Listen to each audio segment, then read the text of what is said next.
सोलापूर जिल्ह्यामधल्या अनेक भागात मुसळधार पावसानं हजेरी लावली आहे। अक्कलकोट रोड, मल्लिकार्जुन नगर यासह अनेक भागात मुसळधार पाऊस झालाय। पावसामुळे पंचलिंगेश्वर ओढा ओव्हरफ्लो होऊन ओढ्याला नदीचं रूप प्राप्त झालेलं आहे। आजूबाजूतील परिसरातील शेतामध्ये पाणी घुसून पिकांचं मोठं नुकसान झालंय। नागरी वस्तीमध्ये सुद्धा पाणी शिरलंय। सागर सुरबसे आमचे प्रतिनिधी अधिक माहिती देतील। सागर,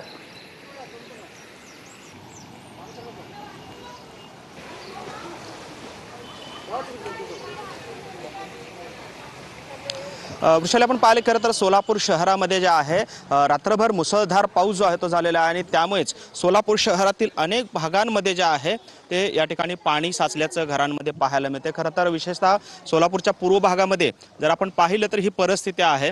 खरं तर हे 256 गावा परिसर आहे आणि याच ठिकाणी मोठ्या प्रमाणात पाणी जे आहे ते या ठिकाणी साचलेलं आपल्याला पाहायला मिळतंय। खरं तर नागरिकांच्या मते गेल्या 6 महिन्यापूर्वीच या ठिकाणी नवीन ड्रेनेज लाईनचं काम जे आहे ते पूर्ण झालेलं होतं। मात्र असं असलं तरी आपण पाहतोय की परिस्थिती जी आहे घरांमध्ये जे आहे ते पाणी गेल्याचं पाहायला मिळतं। रात्रभर लोक जे आहेत ते जागे आहेत आणि मोठ्या प्रमाणात नागरी वस्तीमध्ये पाणी शिरल्याचं पाहायला मिळतंय। आपण जर पाहिलं तर सोलापूरच्या अक्कलकोट रोड परिसर असेल, मल्लिकार्जुन नगर परिसर, वज्रेश्वरी नगर, जुना हो नक्कीच। धन्यवाद सागर दिलेल्या सविस्तर माहितीसाठी।